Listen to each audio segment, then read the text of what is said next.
भारत का वो हिस्सा जिसे हम कहते तो अपना है, लेकिन उसे समझने में अक्सर हमसे भूल होती रहती है। सोचिए, आज अगर आपसे सवाल पूछा जाए कि भारत का सबसे ज़्यादा संवेदनशील इलाका कौन सा है, तो अक्सर जवाब होगा कश्मीर।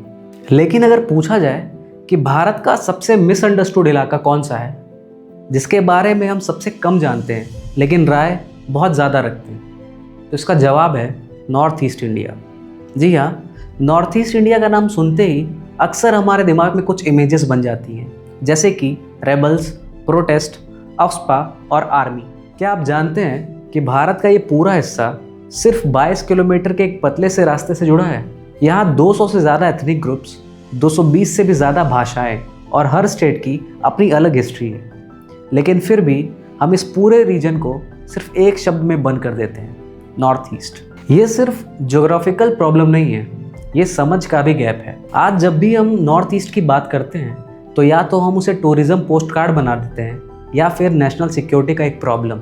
लेकिन बीच की कहानी, वो कहानी जो लोगों की जीवन से जुड़ी है, वो अक्सर पीछे छूट जाती है। आज इस कहानी में ना तो हम किसी को दोषी ठहराएंगे और ना ही किसी को महान बनाएंगे। आज हम सिर्फ सवाल पूछेंगे। सवाल जो हैं, नॉर्थ ईस्ट अलग क्यों लगता है? क्या ये हमेशा से अलग था या फिर उसे अलग महसूस कराया गया? प्रोटेस्ट और उग्रवाद आखिर आया कहाँ से? अफ्स्पा जैसे कानून क्यों लगे? और सबसे बड़ा सवाल, क्या नॉर्थ ईस्ट सिर्फ भारत का एक हिस्सा है या भारत की समझ का भी? नमस्कार, मैं हूँ सोमेश पाठक और आप देख रहे हैं द्रव्य।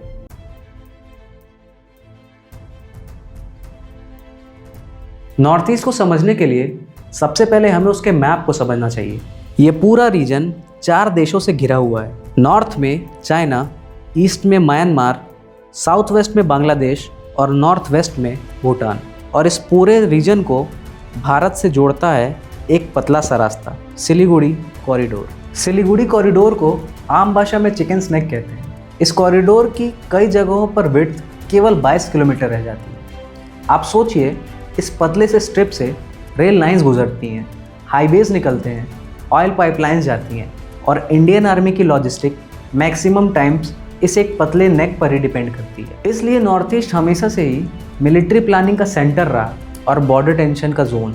ऊपर से डेंस फॉरेस्ट, टेरेन और हैवी रेनफॉल इस डेवलपमेंट को और भी ज़्यादा स्लो कर देते थे। इसलिए जब सवाल उठता था कि नॉर्थ ईस्ट में डेवलपमेंट इतनी स्लो क्यों है, तो इसका रीज़न सिर्फ हमारी पॉलिसीज़ ही नहीं थी, बल्कि ज्योग्राफी भी थी। एक बात जो अक्सर कैजुअली बोल दी जाती है कि नॉर्थ ईस्ट तो इंडिया का हिस्सा बाद में बना। सुनने में तो ये चीज़ें बहुत सिंपल लगती हैं, लेकिन सच ये है कि ये बातें तब बोली जाती है जब इतिहास को आधा समझा जाए। क्योंकि हम इंडिया को सिर्फ 1947 के बाद का नेशन स्टेट समझने लग गए हैं। लेकिन 1947 से पहले इंडिया का मतलब सिर्फ एक सेंट्रल गवर्नमेंट नहीं था। इंडिया एक सिविलाइजेशन स्पेस था जहाँ अलग अलग राज्य, राजवंश, जनजातियाँ अपनी पहचान के साथ मौजूद थे। नॉर्थ ईस्ट भी इसी भारत का हिस्सा था, बस फ़र्क ये था कि उसका हिस्टोरिकल एक्सपीरियंस थोड़ा अलग था। अब इस चीज़ों को समझने के लिए हमें नॉर्थ ईस्ट की हिस्ट्री को समझना पड़ेगा। असम पर अहोम राजवंश ने लगभग 600 साल तक शासन किया, 1228 से लेकर 1826 तक। अब ज़रा कंटेक्स्ट समझिए। जब नॉर्थ इंडिया में दिल्ली सल्तनत और मुग़ल का युग चल रहा था, उसी वक्त असम में एक स्टेबल और ऑर्गेनाइज स्टेट काम कर रही थी। अहोम रूलर्स ने अपना खुद का लैंड रेवेन्यू सिस्टम बनाया था, अपना खुद का एडमिनिस्ट्रेटिव डिवीज़न और लोकल कम्युनिटीज़ को गवर्नेंस का हिस्सा बनाया। अहोम राजवंश ने मुग़ल एम्पायर के करीब 17 मिलिट्री अटैक्स को रोका था। इसका सीधा मतलब ये है कि असम आइसोलेटेड नहीं था। इंडियन सब कॉन्टिनेंट के पावर डायनेमिक्स और कन्फ्लिक्ट्स का एक हिस्सा होने के कारण असम ने भी अपना युद्ध लड़ा। मणिपुर को आज हम बॉर्डर स्टेट के रूप में जानते हैं, लेकिन हिस्ट्री में मणिपुर की मैती सभ्यता अपनी लिखित हिस्ट्री, अपनी स्क्रिप्ट, मैती मायक और अपनी कोर्ट क्रॉनिकल्स के साथ बहुत पुरानी है। यहाँ एक बहुत इम्पॉर्टेंट बात होती है, मणिपुर में हिंदू ट्रेडिशन और लोकल सनमही बिलीफ साथ साथ चले। यहाँ रिलीजन इम्पोज नहीं हुआ, कल्चर इरेज नहीं हुआ, बल्कि एक ऑर्गेनिक ब्लेंड बना। अरुणाचल प्रदेश को अक्सर चाइना बॉर्डर के एंगल से ही देखा जाता है, लेकिन हिस्ट्री में ये रीजन एक कनेक्टिव कॉरिडोर था। मोनपा शेरदुकपेन और अन्य समुदाय तिब्बतियन बुद्धिज़्म से जुड़े थे, लेकिन उनका ट्रेड, मूवमेंट और कल्चरल एक्सचेंज असम और मेनलैंड इंडिया के साथ ही होता था। इसका मतलब ये है कि अरुणाचल कोई आइसोलेटेड एंड पॉइंट नहीं था, बल्कि एक कल्चरल ब्रिज था हिमालयन रीजन और भारत के बीच। त्रिपुरा पर माणिक्य डायनेस्टी ने सेंचुरीज तक शासन किया। त्रिपुरा का बंगाल के साथ भाषा, कल्चर और ट्रेड में गहरा संबंध था। यहाँ के राज दरबार में संस्कृत ट्रेडिशन को संरक्षण मिला और बंगाली कल्चरल इन्फ्लुएंस देखने को मिलता। इससे ये क्लियर होता है कि त्रिपुरा का मेनलैंड इंडिया से रिश्ता सिर्फ ज्योग्राफी का नहीं था, सिविलाइजेशन का भी था। नागालैंड की हिस्ट्री को समझने के लिए हमें किंगडम के चश्मे से बाहर आना होगा। यहाँ सेंट्रलाइज्ड राज्य नहीं थे, बल्कि विलेज रिपब्लिक्स थे। हर गांव अपना फैसला खुद लेता था। ये सिस्टम प्रिमिटिव नहीं था, ये highly evolved self governance model था। इस रीजन का मेनलैंड से रिलेशन पॉलिटिकल डोमिनेंस का नहीं, बल्कि डिस्टेंस विथ इंटरैक्शन का था। ट्रेड होता था, कल्चरल एक्सचेंज भी होता था, लेकिन कोई भी एम्पायर यहाँ अपनी अथॉरिटी थोप नहीं सका। इसलिए जब बाद में सेंट्रलाइज्ड एडमिनिस्ट्रेशन और एक्सटर्नल लॉज यहाँ पर आए तो रेजिस्टेंस नेचुरल था। मिज़ोरम की हिस्ट्री एक चीज़ से डीपली जुड़ी है, जो है माइग्रेशन। मिज़ो ट्राइब्स का मूवमेंट साउथ ईस्ट एशिया, चीन हिल्स जो अब का म्यांमार है, और मिज़ोरम के बीच होता रहा। इस माइग्रेशन की वजह से उनकी आइडेंटिटी फ्लूइड थी, लेकिन cultural memory strong. Mizo society में कम्युनिटी सॉलिडेरिटी स्ट्रॉन्ग थी और एक्सटर्नल कंट्रोल का एक्सपीरियंस बहुत कम। इसलिए जब ब्रिटिश आए और बाउंड्रीज ड्रॉ हुई तो एक नया और अलाइन कॉन्सेप्ट था। मेघालय की हिस्ट्री नॉर्थ ईस्ट के बाकी रीजन से काफ़ी अलग है। यहाँ खासी, गारो और जैंतिया कम्युनिटी, जिनकी सोसाइटी का बेस था मैट्रिलिनियल सिस्टम। इसका मतलब वंश की पहचान माँ से चलती थी, प्रॉपर्टी विमेन के नाम पर ही होती थी। ये सिस्टम इंडिया के बाकी हिस्सों से बहुत अलग था, लेकिन इंडियन सिविलाइजेशन के खिलाफ नहीं। मेघालय का रिलेशन असम के साथ ट्रेड का था और प्लेन्स और हिल्स के बीच एक्सचेंज का। यहाँ भी गवर्नेंस मॉडल अलग थे, लेकिन कंप्लीट आइसोलेशन कभी नहीं था। तो बाद में जोड़ा गया, ये सोच कहाँ से आई? असल कन्फ्यूजन यहीं से शुरू होता है। नॉर्थ ईस्ट के किंगडम्स पॉलिटिकली ऑटोनॉमस थे और सिविलाइजेशनली कनेक्टेड। जब ब्रिटिश आए और बाद में मॉडर्न इंडिया बना तो हिस्ट्री को सिर्फ एडमिनिस्ट्रेटिव कंट्रोल के लेंस से देखा गया, और तब ये गलत नैरेटिव बना कि जो डायरेक्टली ब्रिटिश इंडिया का हिस्सा नहीं है वो बाद में ही जोड़ा गया है।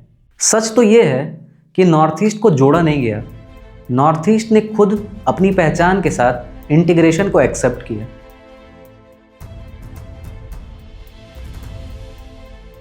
जब ब्रिटिश नॉर्थ ईस्ट तक पहुंचे तो उनके लिए यह पूरा रीजन कल्चरल या सिविलाइजेशनल इंटरेस्ट का सब्जेक्ट नहीं था। उनका इंटरेस्ट सिंपल और सीधा था।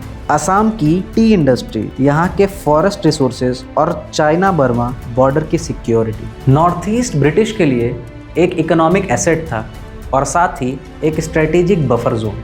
लेकिन यहाँ उनके लिए प्रॉब्लम ये थी कि यहाँ के रीजन ज्योग्राफिकली बहुत अलग थे। घने जंगल, लंबे और ऊंचे पहाड़ और इनके बीच बनी छोटी छोटी बस्तियों ने एडमिनिस्ट्रेशन को और भी मुश्किल बना दिया था। साथ ही सोशल डाइवर्सिटी इतनी ज़्यादा थी जिसके कारण ब्रिटिश ने यहाँ वो एडमिनिस्ट्रेटिव मॉडल अप्लाई ही नहीं किया जो बंगाल, बॉम्बे या मद्रास में किया था। उन्होंने डिसाइड किया कि इंटीग्रेशन से ज़्यादा आसान रहेगा आइसोलेशन, और बस यहीं से नैरेटिव बदलने लगा। 19th सेंचुरी के एंड और 20th सेंचुरी के शुरुआत में ब्रिटिश ने नॉर्थ ईस्ट के कई रीजन्स को एक्सक्लूडेड एरियाज़ और पार्शली एक्सक्लूडेड एरियाज़ डिक्लेयर कर दिया, और उनका रीज़न दिया गया कि इस तरह से हम ट्राइबल कम्युनिटीज़ का बचाव करेंगे। सरफेस पर ये पॉलिसी तो प्रोटेक्टिव लगती है, लेकिन ग्राउंड रियलिटी पर चीज़ें बहुत अलग हैं। मेनलैंड इंडिया में जो पॉलिटिकल अवेयरनेस तेज़ी से बढ़ रही थी वो नॉर्थ ईस्ट तक पूरी तरह पहुंची ही नहीं। इंडियन नेशनल कांग्रेस के मूवमेंट्स और उनका इन्फ्लुएंस बहुत लिमिटेड था। इसी कारण लोकल कम्युनिटीज़ नेशनल पॉलिटिक्स से कनेक्ट ही नहीं कर पाई। उस वक्त ब्रिटिश ने एक और सिस्टम इंट्रोड्यूस किया, इनर लाइन परमिट, और इसका लॉजिक था आउटसाइडर्स के अनकंट्रोल्ड एंट्री को रोकना और ट्राइबल लैंड को प्रोटेक्ट करना। सोशल इंटरेक्शन कम हुआ जिसके कारण फेमिलियरिटी डेवलप ही नहीं हुई, और धीरे धीरे दो अलग एक्सपीरियंसेस बन गए, एक मेनलैंड इंडिया और एक नॉर्थ ईस्ट का। असम में टी प्लांटेशन ब्रिटिश इकोनॉमी का एक मेजर पिलर बन गई थी। इसके लिए बाहर के रीजन से लेबर्स को लाया जाता था। नए सेटलमेंट्स बने और ट्रेडिशनल लैंड यूज पैटर्न बदलने लगा। इससे एक नया सोशल डायनामिक डेवलप हुआ। लोकल कम्युनिटीज़ को ये लगने लगा कि आइडेंटिटीज़ और रिसोर्सेज दोनों ही बदल रहे हैं। ये टेंशन तुरंत कॉन्फ्लिक्ट में तो नहीं बदला, लेकिन एक लॉन्ग टर्म इनसिक्योरिटी ज़रूर क्रिएट हुई। आज नॉर्थ ईस्ट के कई आइडेंटिटी बेस्ड इश्यूज इसी कॉलोनियल पॉलिसीज़ की देन है। ब्रिटिश एरा में मिशनरीज़ ने एजुकेशन और हेल्थ केयर को इंट्रोड्यूस किया। ये एक इम्पॉर्टेंट और पॉजिटिव चेंज था। इससे सोशल डेवलपमेंट तो हुआ ही, साथ साथ लिटरेसी भी तेज़ी से बढ़ी। 1947 में ब्रिटिश तो चले गए, लेकिन प्रॉब्लम ये थी कि इंटीग्रेशन ग्रेजुअल नहीं हुआ था। एडमिनिस्ट्रेटिव सिस्टम अलग थे और लोगों की एक्सपेक्टेशंस अलग। इंडिपेंडेंट इंडिया को एक ऐसा रीजन मिला जो हिस्ट्री से तो जुड़ा हुआ था, लेकिन एडमिनिस्ट्रेशन और एक्सपीरियंस के लेवल पर आइसोलेटेड महसूस करता था। ब्रिटिश ने एक डिस्टेंस क्रिएट किया, लेकिन 1947 के बाद जो हुआ उसने इस डिस्टेंस को और भी गहरा कर दिया। पहले पार्टीशन और फिर 1962 का युद्ध। 1947 में जब इंडिया आज़ाद हुआ तो एक नया देश बन रहा था और उसके साथ ही नए बॉर्डर्स भी। और यहीं से नॉर्थ ईस्ट की कहानी एक नए मोड़ पर आ जाती। 1947 का पार्टीशन ज़्यादातर लोगों के लिए पंजाब और बंगाल की कहानी है, लेकिन इसका एक साइलेंट इम्पैक्ट नॉर्थ ईस्ट पर भी पड़ा। पार्टीशन से पहले नॉर्थ ईस्ट का मेनलैंड इंडिया से कनेक्शन सिर्फ एक डायरेक्शन से नहीं था। ट्रेड रूट्स बंगाल के थ्रू जाते थे, लेकिन पार्टीशन के बाद ये रूट्स ईस्ट पाकिस्तान के अंदर चले गए और नॉर्थ ईस्ट का मेनलैंड इंडिया से कनेक्शन सिर्फ एक पतले सिलीगुड़ी कॉरिडोर तक सीमित रह गया। वो आवागमन का रास्ता अब एक बॉर्डर बन चुका था। लोग वही थे, ज़मीन भी वही, लेकिन बीच में अब एक लाइन खिंच चुकी थी। जो इलाके पहले इकोनॉमिक कॉरिडोर थे, अचानक से वो इंटरनेशनल बाउंड्री बन चुके थे और यहीं से एक नई रियलिटी शुरू होती है। नॉर्थ ईस्ट अब हमारे देश का सिर्फ एक कोना नहीं था, बल्कि एक सेंसिटिव फ्रंटियर बन रहा था। आज़ादी के बाद इंडिया एक नेशन बन रहा था, पॉलिसीज़ बन रही थी, बॉर्डर्स को सिक्योर किया जा रहा था, लेकिन नॉर्थ ईस्ट के लिए ये ट्रांजिशन आसान नहीं था। एक तरफ नई सरकार थी जो इंटीग्रेशन चाहती थी और दूसरी तरफ लोकल सोसाइटीज़ थी जिन्हें अपनी आइडेंटिटी और ऑटोनॉमी की चिंता थी। अब इसमें गलती किसकी थी ये कहना तो बहुत मुश्किल है, लेकिन नॉर्थ ईस्ट इंडिया और मेनलैंड इंडिया के एक्सपीरियंसेस बहुत अलग थे और ये बात बहुत साफ थी। ये कॉन्फ्लिक्ट का वक्त तो नहीं था, लेकिन इसे कन्फ्यूजन का वक्त ज़रूर कह सकते हैं। नए बनते देश को नॉर्थ ईस्ट को समझने में बहुत वक्त लग रहा था और यही सेम नॉर्थ ईस्ट को नए बनते देश को समझने में। 1962 का Indo China war north east के लिए सिर्फ एक मिलिट्री इवेंट नहीं था। इस युद्ध ने इस रीजन की आइडेंटिटी को बदल कर रख दिया। अरुणाचल प्रदेश, जो तब नेफा के नाम से जाना जाता था, वो अचानक से नेशनल सिक्योरिटी का सेंटर बन चुका था। उस वक्त सिक्योरिटी बहुत ज़रूरी थी, लेकिन उसके साथ साथ अब डर ने भी जन्म ले लिया था। धीरे धीरे नॉर्थ ईस्ट को एक अलग नज़रिए से देखा जाने लगा, एक कल्चरली डाइवर्स रीजन के तौर पर नहीं, बल्कि एक सेंसिटिव बॉर्डर के तौर पर। उस दिन से ही नॉर्थ ईस्ट सिर्फ एक ज्योग्राफिकल रीजन नहीं रहा, वो एक स्ट्रेटेजिक स्पेस बन चुका था। अगर हम पार्टीशन और 1962 को साथ में देखें तो एक पैटर्न समझ आता है। डिस्टेंस कोई एक दिन में नहीं बना। पहले कॉलोनियल पॉलिसीज़ ने गैप क्रिएट किया और फिर ज्योग्राफिकल कंडीशंस ने आइसोलेशन को बढ़ा दिया और फिर सिक्योरिटी कंसर्न्स ने इस ट्रस्ट को और भी कॉम्प्लेक्स बना दिया। नॉर्थ ईस्ट की कहानी कॉन्फ्लिक्ट की नहीं थी, बल्कि मिसअंडरस्टैंडिंग की थी। और जब समझ कम होती है तो धीरे धीरे शक बढ़ने लगता है और यही शक धीरे धीरे मूवमेंट्स का रूप ले लेता है। और शायद इसीलिए आगे के सालों में जो मूवमेंट्स और प्रोटेस्ट हुए, उन्हें समझने के लिए हमें सिर्फ पॉलिटिक्स नहीं, बल्कि हिस्ट्री और इमोशन दोनों को समझना पड़ेगा। क्योंकि जब आइडेंटिटी, सिक्योरिटी और ट्रस्ट एक साथ टकराते हैं तो कहानी सिर्फ डेवलपमेंट या गवर्नेंस की नहीं रहती, वो बन जाती है बिलोंगिंग की।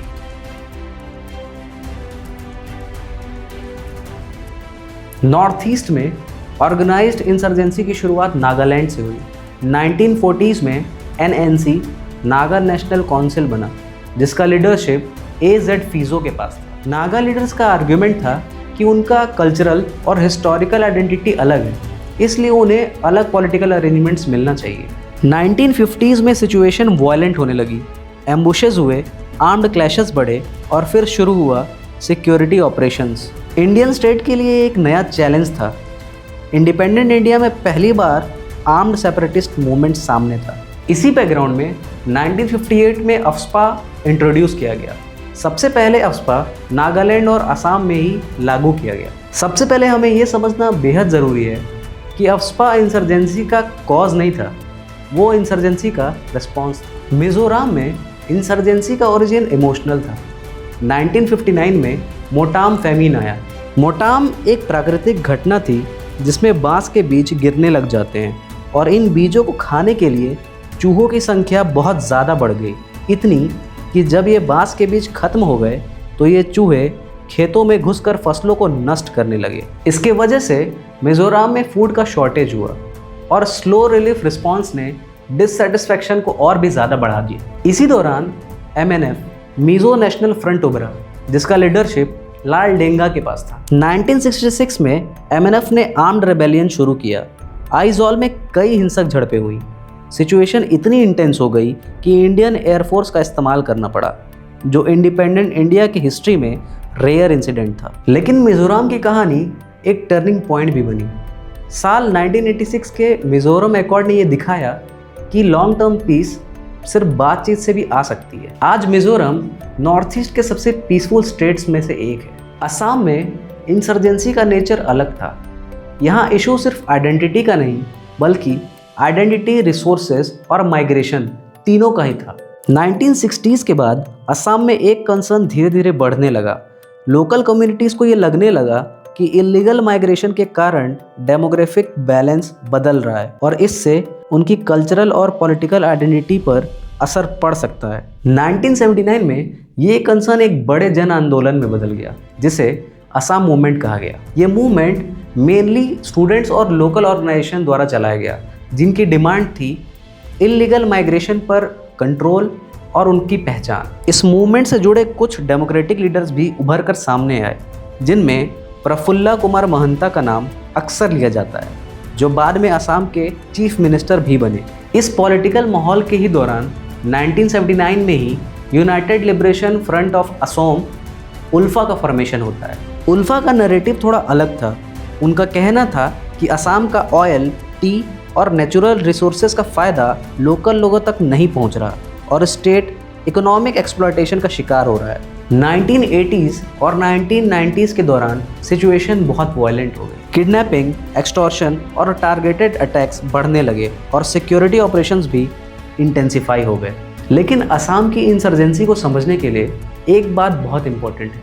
ये मूवमेंट सिर्फ एथनिक कॉन्फ्लिक्ट का नहीं था। इसके पीछे इकोनॉमिक इनसिक्योरिटी, पॉलिटिकल फ्रस्ट्रेशन और आइडेंटिटी खोने का डर, ये तीनों फैक्टर्स एक साथ काम कर रहे थे। धीरे धीरे पीस टॉक्स और पॉलिटिकल एग्रीमेंट्स के साथ वायलेंस कम हुआ, लेकिन असम का ये फेज नॉर्थ ईस्ट की पॉलिटिक्स का एक टर्निंग पॉइंट भी बना। मणिपुर की सिचुएशन नॉर्थ ईस्ट के दूसरे स्टेट से ज़्यादा कॉम्प्लेक्स रही। यहाँ इंसर्जेंसी एक सिंगल मूवमेंट नहीं थी, अलग अलग टाइम पर अलग ऑर्गेनाइजेशन उभरती रही, जिनके गोल्स और डिमांड्स भी अलग थे। कुछ ग्रुप्स ऑटोनॉमी की बात कर रहे थे, कुछ पॉलिटिकल रीस्ट्रक्चरिंग की और कुछ कंप्लीट इंडिपेंडेंस की मांग कर रहे थे। इस कॉम्प्लेक्सिटी को समझने के लिए मणिपुर की ज्योग्राफी और सोसाइटी को समझना बेहद ज़रूरी है। स्टेट ब्रॉडली दो हिस्सों में डिवाइडेड रहा।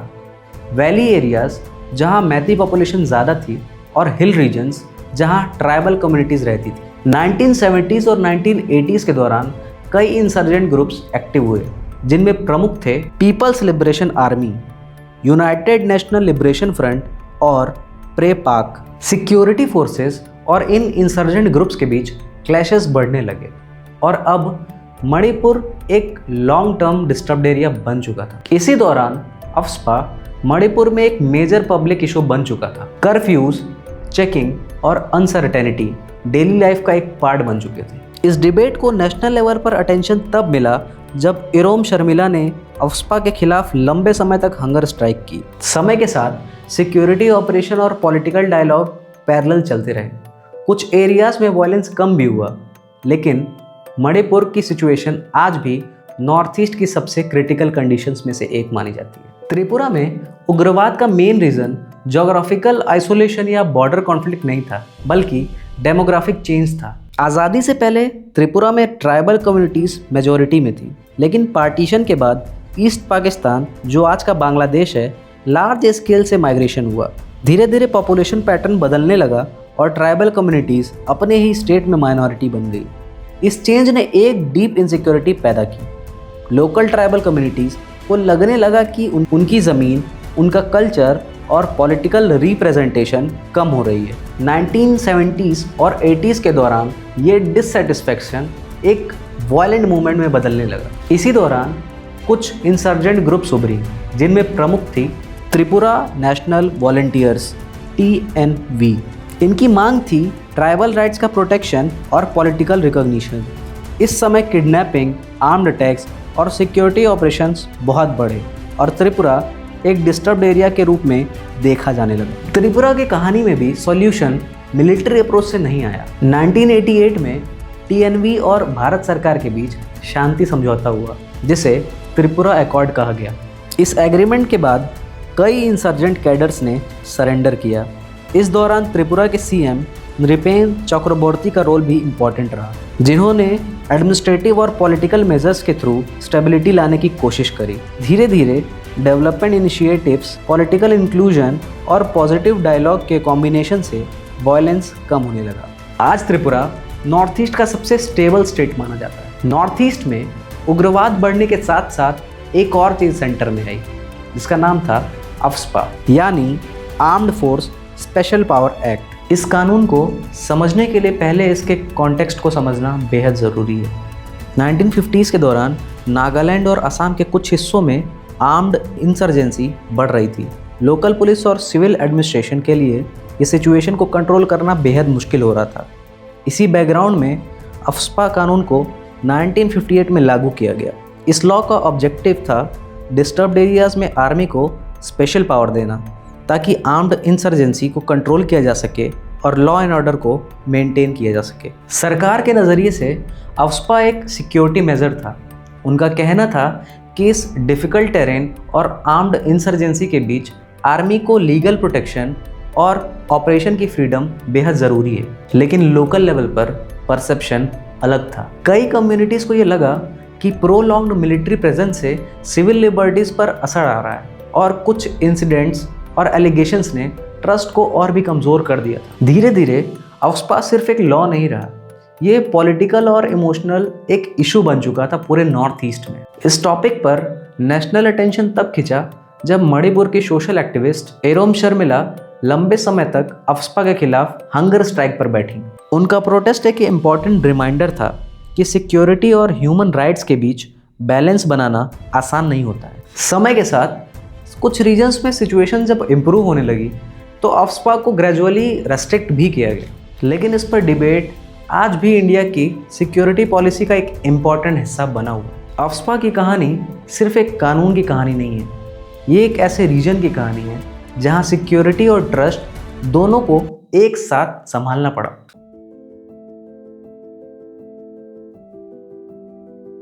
अगर नॉर्थ ईस्ट को सिर्फ कन्फ्लिक्ट और लॉस के थ्रू देखा जाए तो कहानी अधूरी रह जाती है, क्योंकि इस रीजन की असली पहचान इसके कल्चर, रेजिलियंस और डाइवर्सिटी में छिपी। नॉर्थ ईस्ट इंडिया दुनिया के उन रीजन्स में से एक है जहां डाइवर्सिटी सिर्फ स्टैटिस्टिक्स नहीं बल्कि डेली लाइफ का एक हिस्सा है। यहाँ पर 200 से भी ज़्यादा एथनिक ग्रुप्स, 220 से ज़्यादा भाषाएं और डायलेक्ट्स बोली जाती हैं। इस डाइवर्सिटी के बावजूद कम्युनिटी बॉन्डिंग बहुत स्ट्रॉन्ग है। विलेज काउंसिल्स, कम्युनिटी फेस्टिवल्स और कलेक्टिव डिसीजन मेकिंग आज भी सोशल स्ट्रक्चर का इम्पॉर्टेंट हिस्सा है। नॉर्थ ईस्ट इंडिया के कल्चर को अक्सर एग्जॉटिक कह दिया जाता है, लेकिन ये सिर्फ टूरिज्म का ही सब्जेक्ट नहीं है। असम का बिहू एग्रीकल्चर साइकिल से जुड़ा हुआ सेलिब्रेशन है। नागालैंड का हॉर्नबिल फेस्टिवल ट्राइबल हिस्ट्रीज और ट्रेडिशन को प्रिजर्व करता है। मेघालय का मैट्रिलिनियल सिस्टम एक अलग सोशल फिलॉसफी को दिखाता है, जहाँ फैमिली स्ट्रक्चर और इनहेरिटेंस का मॉडल बहुत अलग है। नॉर्थ ईस्ट में कल्चर म्यूजियम में नहीं रहता, बल्कि आम जीवन में जिया जाता है। आज नॉर्थ ईस्ट सिर्फ अपनी आइडेंटिटी के लिए नहीं, बल्कि देश की इकोनॉमी और इन्वायरमेंट के लिए भी एक इम्पॉर्टेंट रोल प्ले करता है। असम इंडिया की टी इंडस्ट्री का बैकबोन है। यहाँ की चाय दुनिया भर में एक्सपोर्ट होती है और लाखों लोगों को इससे रोजगार भी मिलता है। अरुणाचल प्रदेश और सिक्किम के पहाड़ी इलाके हाइड्रो इलेक्ट्रिक पावर और ऑर्गेनिक फार्मिंग के लिए जाने जाते हैं। सिक्किम इंडिया का पहला फुल्ली ऑर्गेनिक स्टेट बन चुका है। मेघालय और मिजोरम में बैम्बू और forest based economy sustainable development का एग्जाम्पल बन चुकी है। मणिपुर और मिजोरम स्पोर्ट्स टैलेंट के लिए ही जाने जाते हैं। यहीं से Olympic medallist boxer Mary Kom आती हैं। वेट लिफ्टर मीराबाई चानू और मिजोरम से हमारे फॉर्मर इंडियन फुटबॉल टीम के कैप्टन जे लाल पेकलुआ आते हैं। त्रिपुरा गैस रिसोर्सेज और रबर प्रोडक्शन के लिए बहुत इंपॉर्टेंट है।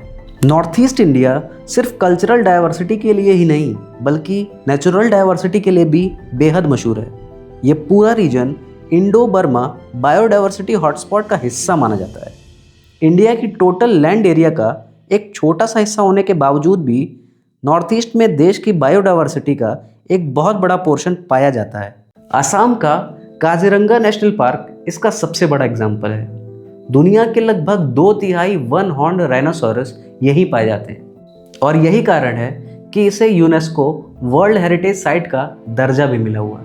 अरुणाचल प्रदेश का नमडाफा नेशनल पार्क, मेघालय के लिविंग रूट ब्रिजेस जो नेचर और ह्यूमन इनोवेशन के बीच के एक यूनिक बैलेंस को दिखाते हैं, और वहीं नॉर्थ ईस्ट के घने जंगल और नदियाँ सिर्फ टूरिज्म के लिए इम्पॉर्टेंट नहीं है बल्कि इंडिया के इकोलॉजिकल बैलेंस के लिए बेहद ज़रूरी है। ये रीजन ब्रह्मपुत्र जैसे मेजर रिवर सिस्टम को सस्टेन करता है जो लाखों लोगों की एग्रीकल्चर और लिवलीहुड से जुड़ा हुआ है। इसलिए नॉर्थ ईस्ट को सिर्फ बॉर्डर रीजन के रूप में देखना गलत है। ये भारत का इकोलॉजिकल बैकबोन भी है। नॉर्थ ईस्ट के यूथ के बीच एक बात कॉमनली सुनने को मिलती है, हम नॉर्थ ईस्ट के हैं और इंडियन भी। ये सेंटेंस सुनने में बहुत सिंपल लगता है लेकिन इसके अंदर एक गहरी रियलिटी छुपी हुई है। यहाँ आइडेंटिटी एक ही लेयर में नहीं होती है। एक इंसान अपनी ट्राइब से जुड़ा होता है, अपनी भाषा और कल्चर से भी, और साथ में ही अपने देश से भी। मसला तब पैदा होता है जब इन आइडेंटिटीज़ को एक दूसरे के खिलाफ समझा जाता है और इनमें से किसी एक को चुनना ज़रूरी माना जाता है। नॉर्थ ईस्ट हमें ये सिखाता है कि एक देश की असली ताकत एक जैसे होने में नहीं बल्कि अलग होते हुए भी एक साथ रहने में है। आज नॉर्थ ईस्ट एक नए दौर से गुजर रहा है। जो रीजन कभी डिस्टेंस और मिसअंडरस्टैंडिंग की वजह से जाना जाता था, वही आज धीरे धीरे अपनी नई पहचान बना रहा है। बेटर कनेक्टिविटी, इंटरनेट और एजुकेशन ने नॉर्थ ईस्ट और बाकी इंडिया के बीच इस गैप को ख़त्म कर दिया है। आज यहाँ के यूथ स्पोर्ट्स, म्यूज़िक, एंटरप्रेन्योरशिप और टूरिज्म में अपनी जगह बना रहे हैं।